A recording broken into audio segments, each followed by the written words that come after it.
అంబేద్కర్ జయంతి ఒక తంతుగా మారింది. ప్రతి సంవత్సరం అంబేద్కర్ జయంతి రోజున నివాళులు అర్పించడం ఒక ఆనవాయితీగా మారింది. నిజానికి అంబేద్కర్ లాంటి మహనీయుల జయంతులు, వర్ధంతులు మనం ఎందుకు నిర్వహించుకుంటాం?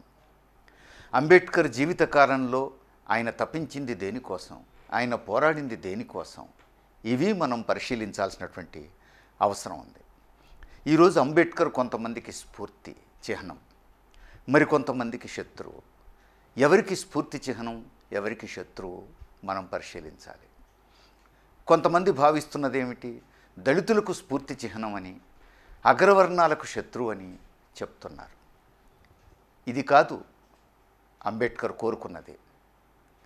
అంబేద్కర్ కుల వ్యవస్థ పోవాలి అని కోరుకున్నాడు, కుల నిర్మూలన జరగాలి అని కోరుకున్నాడు. అగ్రవర్ణాల వ్యతిరేకంగా దళితులు కొట్లాడాలి అని కాదు ఆయన చెప్పింది. కుల వ్యవస్థ మీద యుద్ధం ప్రకటించాడు, కుల వివక్షను నిలదీశాడు. అందుకని ఇప్పుడు జరగాల్సింది ఏమిటి? కుల వివక్ష పోవాలని కోరుకున్న వాళ్ళందరికీ అంబేద్కర్ ఒక స్ఫూర్తిదాయకమైనటువంటి గుర్తు. ఖచ్చితంగా దళితుల, గిరిజనుల, వెనుకబడిన తరగతుల, అగ్రవర్ణాల అనే తేడా లేదు. కుల వివక్ష పోవాలి అని కోరుకునే వాళ్ళందరికీ అంబేద్కర్ స్ఫూర్తిదాయకమే. కుల వ్యవస్థ ధ్వంసం కావాలి, కుల నిర్మూలన జరగాలని కోరుకునే వాళ్ళందరికీ అంబేద్కర్ స్ఫూర్తిదాయకమే. ఇంకా కుల వ్యవస్థ కొనసాగాలనుకునే వాళ్లకు, కుల వివక్ష కొనసాగాలనుకునే వాళ్లకు ఖచ్చితంగా అంబేద్కర్ శత్రువే.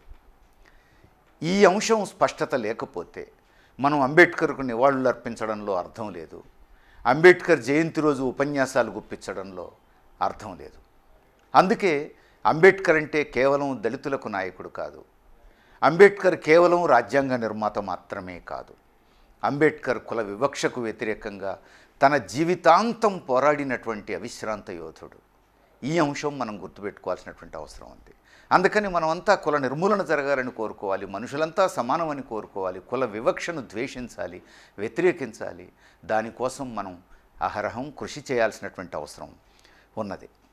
అంతేకాదు ఆయన రాజ్యాంగ నిర్మాతే కాదు, కుల వివక్షను వ్యతిరేకించడమే కాదు, మహిళల సమానత్వం కోసం ఆయన మంత్రి పదవిని వదులుకున్నటువంటి ఆదర్శం జీవి. మంత్రి పదవినే వదులుకున్నాడు మహిళల హక్కుల కోసం, మహిళల సమానత్వం కోసం, స్త్రీ పురుష సమానత్వం కోసం. చిన్న విషయం కాదు, అది కూడా మనం దృష్టిలో పెట్టుకోవాలి. కానీ ఇప్పుడు జరుగుతున్నది ఏమిటి? కేంద్రంలో కానీ రాష్ట్రంలో కానీ జరుగుతున్నటువంటి పరిణామాలు బాధాకరమైనవి. మన తెలంగాణలో మనం ఇప్పుడు జరుగుతున్నది ఏమిటి? 7 దశాబ్దాల చరిత్రను మనం గమనిస్తే అంబేద్కర్ జయంతి రోజు అందరూ వచ్చి ట్యాంక్ బండ్ మీద ఉన్నటువంటి అంబేద్కర్ విగ్రహానికి పూలమాల వేసి నివాళులు అర్పించడం ఒక ఆనవాయితీగా, ఒక సాంప్రదాయంగా మారినటువంటి నేపథ్యంలో ఆ విగ్రహం అక్కడ ప్రతిష్ఠించిన తర్వాత అంబేద్కర్ జయంతి రోజు అక్కడికి వచ్చి నివాళులు అర్పించినటువంటి మొట్టమొదటి ముఖ్యమంత్రి ఈరోజు తెలంగాణ ముఖ్యమంత్రి. ఏమి సిగ్నల్ ఇవ్వదలుచుకున్నారు? దీని ద్వారా ఏ సంకేతాలు ఇవ్వదలుచుకున్నారు? తెలంగాణ ప్రజానీకానికి ఏ సందేశం ఇవ్వదలుచుకున్నారు? ఇది అందరూ బాధతో ప్రశ్నిస్తున్నటువంటి అంశం. అంతేకాదు తెలంగాణ ఏర్పడ్డ తర్వాత ఇప్పుడు జరుగుతున్నన్ని కుల దురహంకార దాడులు గతంలో ఎప్పుడూ మనం చూడలేదు.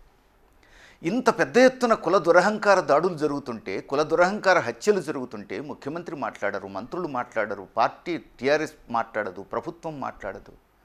మనం ఏం సంకేతాలు ఇస్తున్నాం? ప్రజలకు ఏ ఆదర్శం చూపిస్తున్నాం? మరి ప్రభుత్వం ఈ కుల వివక్ష అన్యాయం, తప్పు, సరైంది కాదని స్పందించాలి కదా, కుల దురహంకారాన్ని వేణోళ్ళ ఖండించాలి కదా, ప్రజలను సమీకరించాలి కదా, ప్రజలను చైతన్యపరచాలి కదా. ఎందుకు మౌనంగా ఉంటున్నది ప్రభుత్వం అనేటువంటి ప్రశ్న ఈరోజు అంబేద్కర్ జయంతి రోజు కాకపోతే ఇంకెప్పుడు మనం వేసుకుంటాం? ఎప్పుడూ వేసుకోని వాళ్ళు ఇప్పుడైనా వేసుకోవాలి, ఇక్కడి నుంచైనా వేసుకోవాలి. అనుక్షణం ఈ ప్రశ్నకు సమాధానం వెతకాల్సినటువంటి అవసరం ఉన్నది. ఇప్పుడు అంబేద్కర్ జయంతి రోజు ముఖ్యమంత్రి నివాళులు అర్పించకపోవటమే కాదు, ఆయన 124 ఫీట్ల అతిపెద్ద అంబేద్కర్ విగ్రహాన్ని స్థాపిస్తానని చెప్పారు. ఆ 124 ఫీట్ల అంబేద్కర్ విగ్రహం ఎక్కడికి పోయిందో మనకు తెలియదు.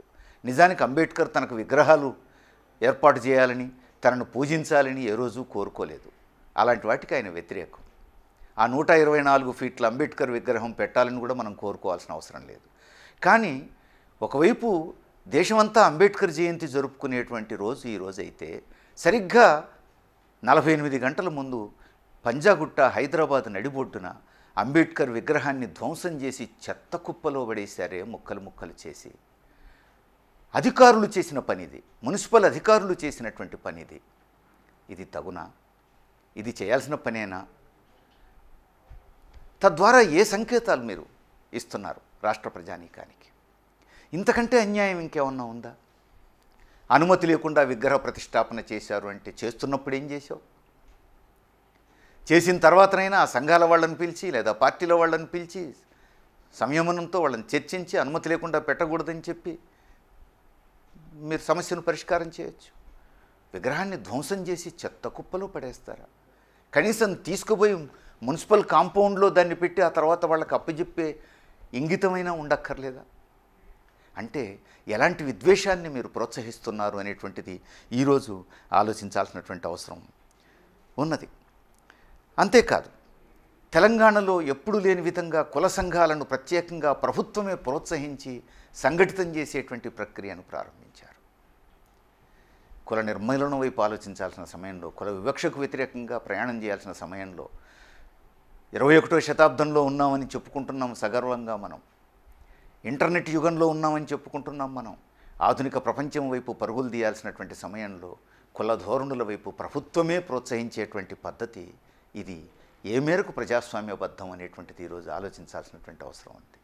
అందుకని ఈ ప్రభుత్వ ధోరణి సరైంది కాదు అని చెప్పి వేనోళ్ళ ఖండించాల్సినటువంటి సమయం ఇది. అంతేకాదు, కేంద్ర ప్రభుత్వం ఏం చేస్తోంది? అంబేద్కర్ రాజ్యాంగ నిర్మాత అంటున్నాం మనం. భారత రాజ్యాంగంలో లౌకిక విలువలనేవి అంతర్లీనంగా ఉన్నాయి, పూసల్లో దారంలాగా ఉన్నాయి. అణువణువున లౌకిక విధానాల పునాదుల మీదనే భారత రాజ్యాంగం రూపొందించబడింది. అలాంటి స్థితిలో అంబేద్కర్ జయంతి సందర్భంగా ప్రత్యేక పార్లమెంటు సమావేశాలు ఏర్పాటు చేసి గత సంవత్సరం అంబేద్కర్ జయంతి సందర్భంగా లౌకిక విలువలకు వ్యతిరేకంగా పార్లమెంట్లో చర్చలు జరిపిన ప్రభుత్వం మోడీ ప్రభుత్వం. ఏమని చెప్పాలి? మరొక వైపు కుల దురహంకారాన్ని ప్రోత్సహించే మనువాదాన్ని అమలు జరుపుతున్నది ఆర్ఎస్ఎస్. ఆ ఆర్ఎస్ఎస్ నుంచి వచ్చినటువంటి మోడీ, ఇతర మంత్రులు. దీన్ని ఎట్లా అర్థం చేసుకోవాలి మనం? ఒకవైపు అభివృద్ధి అంటారు, రెండో వైపు మనువాదాన్ని అమలు జరిపేటువంటి ప్రయత్నం చేస్తూ ఉన్నారు. మోడీ ప్రభుత్వంలో మంత్రిగా ఉన్న సుబ్రహ్మణ్య స్వామి ఏమంటున్నాడు? మోడీ చౌకీదార్ చౌకీదార్ మైబీ చౌకీదార్ అంటున్నాడు, నేను మాత్రం కానే కాదు, బ్రాహ్మణులు ఏనాటికి చౌకీదారులు కాదు అని మాట్లాడాడు సుబ్రహ్మణ్యం స్వామి. అంటే కుల వ్యవస్థ, ఇప్పుడున్న నిచ్చెన మెట్ల కుల వ్యవస్థ అట్లానే కొనసాగాలని చెప్పేసి కోరుకుంటున్నారా? ఏం సమాధానం చెప్తారు దీనికి? సుబ్రహ్మణ్య స్వామి నోరు మూయించిన వాళ్ళు లేరు, సుబ్రహ్మణ్య స్వామి మీద చర్య తీసుకున్న వాళ్ళు లేరు. పైగా ఈరోజు అంబేద్కర్ జయంతి సందర్భంగా జరుగుతున్నటువంటి సభలో అదే సుబ్రహ్మణ్య స్వామి మాట్లాడుతూ ముస్లింలకు వ్యతిరేకంగా, క్రైస్తవులకు వ్యతిరేకంగా రెచ్చగొట్టే ఉపన్యాసం చేశారు. అంబేద్కర్ రాజ్యాంగ నిర్మాతగా మత సామరస్యం ప్రబోధించారు, లౌకిక విలువల్ని ప్రబోధించారు. సరిగ్గా అంబేద్కర్ జయంతి రోజు అంబేద్కర్ స్ఫూర్తికి విరుద్ధంగా, అంబేద్కర్ రూపొందించినటువంటి రాజ్యాంగ విలువలకు విరుద్ధంగా మత విద్వేషాలు రెచ్చగొట్టేటువంటి ఉపన్యాసం సుబ్రహ్మణ్య స్వామి కేంద్ర మంత్రి చేస్తూ ఉంటే ఈ ప్రభుత్వం ఏం మాట్లాడుతుంది, ఏం చేస్తుంది, ఎటు తీసుకుపోతుంది ఈ భారతదేశాన్ని అనేటువంటి దానికి సమాధానం చెప్పాల్సిన అవసరం ఉంది. మోడీ ప్రభుత్వంలో దేశవ్యాప్తంగా దళితుల మీద దాడులు పెరిగినాయి. మోడీ వచ్చిన స్వయానా తన సొంత రాష్ట్రమైన గుజరాత్లో పెద్ద ఎత్తున దళితుల మీద దాడులు మనం చూస్తే, ఉత్తరప్రదేశ్లో దళితుల మీద దాడులు మనం చూసాం. వీటికేం సమాధానం చెప్తారు? అంతేకాదు, ఎస్సీ ఎస్టీ అట్రాసిటీస్ వ్యతిరేకంగా ఒక చట్టం సాధించుకున్నాం మనం పోరాడి. అలాంటి చట్టాన్ని మోడీ వచ్చిన తర్వాత మోడీ ప్రభుత్వం డైల్యూట్ చేసే ప్రయత్నం చేసింది. ఒకవైపు దళితుల గురించి మాట్లాడుతూ, దళితుల ఓట్ల గురించి మాట్లాడుతూ, రెండో వైపు దళితుల హక్కులను హరించే విధంగా ఈ మార్పులు చేయటం, అంబేద్కర్ జయంతి రోజు నివాళులు అర్పించడం మాత్రం ఒక తంతుగా మార్చటం, దీన్ని ఎట్లా అర్థం చేసుకోవాలి? అందుకని అంబేద్కర్ జయంతి అని అంటే నివాళులు అర్పించడం ఒక తంతుగా మారకూడదు. అంబేద్కర్ జయంతి రోజు మొక్కుబడి ఉపన్యాసాలు చేయటం కాదు, ఖచ్చితంగా దళితులకు భూమి హక్కు కోసం కొట్లాడాలి, పేదలకు భూమి హక్కు కోసం కొట్లాడాలి, కుల వివక్షను ప్రశ్నించాలి, కుల వ్యవస్థ ధ్వంసం కావాలని కోరుకోవాలి, ఉపాధి అవకాశాల కోసం కొట్లాడాలి, కులం పేరు మీద వివక్ష ఉండడానికి వీల్లేదు. కులం పేరు మీద, మతం పేరు మీద, లింగ విభేదం పేరు మీద వివక్ష కొనసాగడానికి వీల్లేదు. ఏ పేరు మీద కూడా మనుషుల మధ్య వివక్ష ఉండడానికి వీల్లేదు అనేటువంటిది అంబేద్కర్ స్ఫూర్తి. ఆ స్ఫూర్తితో మనం ఈ రోజు నుంచి కంకణబద్ధం కావాల్సిన అవసరం ఉంది. ఆ స్ఫూర్తితోటే ఉద్యమ స్ఫూర్తితో ముందుకు పోవాల్సినటువంటి అవసరం ఉంది. అప్పుడు మాత్రమే అంబేద్కర్ జయంతికి మనం విలువనిచ్చినట్టు, అప్పుడు మాత్రమే అంబేద్కర్ జయంతి రోజున మనం నివాళులు అర్పించేదానికి నిజమైనటువంటి అర్థం.